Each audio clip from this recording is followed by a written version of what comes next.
नमस्ते दोस्तों, आज की वीडियो में जानेंगे ब्लड वेजल्स और पैरों की घातक बीमारियों में उपयोग होने वाली टैबलेट के बारे में। मैं बात कर रहा हूं सीलोस्टाजोल टैबलेट के बारे में।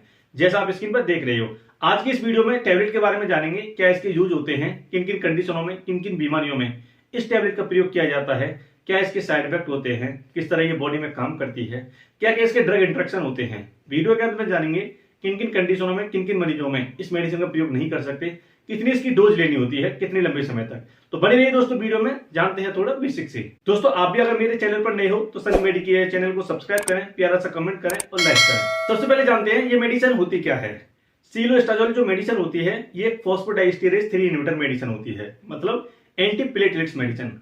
जो ब्लड वेजल्स होती हैं, जब उनमें किसी प्रकार का क्लॉट जम जाता है या खून के थक्के जम जाते हैं या ब्लॉकेज हो जाती है, ये उसे पूरी तरीके से खुलने का काम करती है। मतलब ब्लड में जो प्लेट्स होती हैं उन्हें एक जगह चिपकने से रोकती है। ये मेडिसिन पूरी तरीके से ब्लड को पतला कर देती है, जिससे ब्लड फ्लो अच्छी तरीके से हो सके और ऑक्सीजन लेवल अच्छी तरीके से पहुंच सके। सबसे पहले यूजेस के बारे में बात करते हैं, इस मेडिसिन के क्या क्या यूज होते हैं। दोस्तों, सीलोस्टाजोल जो मेडिसिन होती है, इसके जो यूज होते हैं वो इस प्रकार है। जैसे इंटरमिटेंट क्लाउडिकेशन, मतलब पैरों में दर्द होना, सुन्नाहट होना, बहुत ज्यादा झंझनाहट होना।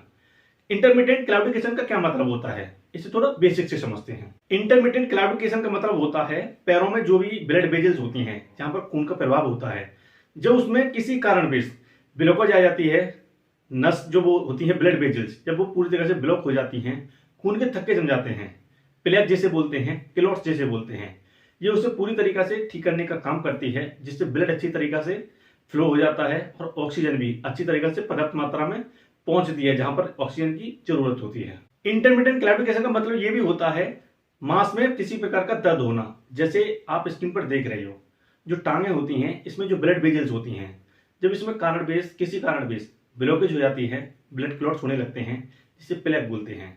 जब भी आप रनिंग करते हो या वॉकिंग करते हो, जब आप कहीं पर 2 से 4 मिनट का आराम करते हो, तो आपके अचानक पैरों में दर्द होने लगता है। तो इसका यही कारण होता है, आपकी जो टांगे होती हैं, इसमें जो ब्लड वेजल्स होती हैं, ये पूरी तरीके से ब्लॉक हो जाती हैं, पूरी तरीके से इसमें खून के जो थक्के होते हैं वो जम जाते हैं, पूरी तरीके से क्लॉट्स हो जाते हैं।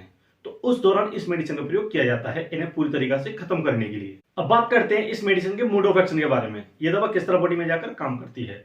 दोस्तों, सीलोस्टाजोल जो मेडिसिन होती है, ये क्या करती है, जो बॉडी में ब्लड वेजल्स होती हैं, जैसे टांगों में, जैसा आप स्क्रीन पर देख रहे हो, जब इन ब्लड वेजल्स में किसी कारणवश ब्लॉकेज हो जाती है, किसी कारणवश क्लॉट्स जमने लगता है, खून के थक्के जमने लगते हैं, तो ये मेडिसिन क्या करती है दोस्तों, इन खून के थक्कों को और जो ज्यादा लिपिड्स जमा होने लगता है उन्हें पूरी तरीका से खत्म करती है। यानी जो ब्लड वेजल्स होती हैं ज्यादा नैरो हो जाती हैं, बहुत ज्यादा थिन हो जाती हैं, तो उस दौरान इस मेडिसिन का प्रयोग किया जाता है ब्लॉकेज को पूरी तरीके से खत्म करने के लिए।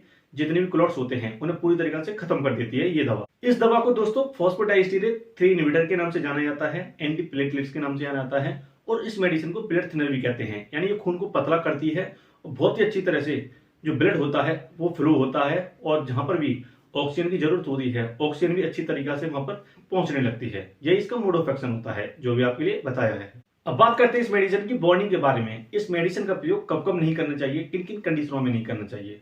दोस्तों, सीलोस्टाजोल जो मेडिसिन होती है, इस मेडिसिन का प्रयोग कभी भी नोज ब्लीडिंग में भी नहीं करनी चाहिए, यानी नाक से जब खून बहता है तो उस दौरान नहीं करनी चाहिए। और इसके अलावा हैवी पीरियड्स होते हैं, उस दौरान इस मेडिसिन का प्रयोग बिल्कुल नहीं कर सकते। और इसके अलावा गम से जो ब्लीडिंग होती है, दांत से जाड़ और जो जबड़े जो होते हैं, वहां से इस मेडिसिन का प्रयोग बिल्कुल नहीं कर सकते। और इसके अलावा इस मेडिसिन का प्रयोग हार्ट फेलियर के दौरान बिल्कुल नहीं कर सकते, हार्ट अटैक में नहीं कर सकते इस मेडिसिन का प्रयोग, चेस्ट पेन में भी इस मेडिसिन का प्रयोग नहीं कर सकते। और इसके अलावा जो इंटरनल ब्लीडिंग होती है, जब स्टमक में अल्सर हो जाते हैं, तो उस दौरान भी इस मेडिसिन का प्रयोग नहीं कर सकते। दोस्तों, ये कुछ कंडीशन होती हैं, जब किसी व्यक्ति को ये कंडीशन होती हैं तो उस दौरान इन मेडिसिन का प्रयोग बिल्कुल नहीं कर सकते, सीलोस्टाजोल मेडिसिन का प्रयोग। अब बात करेंगे दोस्तों इस मेडिसिन के ड्रग इंटरेक्शन के बारे में, कौन कौन सी वो दवाइयां होती हैं जो कभी सीलोस्टाजोल मेडिसिन के साथ प्रयोग नहीं करनी चाहिए। जैसे दोस्तों इट्राकोनाजोल, कीटोकोनाजोल, डेल्डियाजेम, ये कुछ दोस्तों दवाइयां होती हैं जो कभी भी सीलोस्टाजोल मेडिसिन के साथ उपयोग नहीं करनी चाहिए। अब बात करेंगे साइड इफेक्ट के बारे में। जब भी कोई व्यक्ति इस मेडिसिन को लेता है तो क्या क्या साइड इफेक्ट देखने को मिलते हैं। जैसे दोस्तों हेडेक, मतलब सिर में दर्द होना, डायरिया होना, स्टूल जो होता है वो बिल्कुल अबनॉर्मल हो जाएगा, डिजीनेस हो सकते हैं, मतलब बहुत ज्यादा चक्कर आ सकते हैं। और इसके अलावा दोस्तों लॉस ऑफ एपिटाइट, यानी जो भूख होती है वो बहुत ज्यादा कम लगेगी। दोस्तों, यही कुछ साइड इफेक्ट है इस मेडिसिन के जो भी आपके लिए बताए हैं। इसके अलावा अनचाहत जो भी साइड इफेक्ट आपकी बॉडी में दिखते हैं तो अपने डॉक्टर से कंसल्ट जरूर करें। इसकी जो नॉर्मली डोज होती है दोस्तों 50 मिलीग्राम की जो मेडिसिन होती है वो सुबह शाम दी जाती है एडल्ट पर्सन के लिए। जरूरत पड़ने पर इस मेडिसिन को टीडीएस भी दिया जा सकता है। जरूरत पड़ने पर 100 मिलीग्राम की जो मेडिसिन होती है उसे सुबह शाम भी दिया जाता है। दोस्तों आज की वीडियो में मैंने आपके लिए जितनी भी जानकारी दी है वो केवल आपकी जानकारी और जनरल नॉलेज के लिए है। वीडियो देखकर किसी भी दवा का प्रयोग खुद से न करें, पहले अपनी डॉक्टरी सलाह जरूर लें। अगला वीडियो आपको किस टॉपिक पर चाहिए कमेंट करके जरूर बताएं। जय हिंद, मिलते हैं फिर एक नई वीडियो।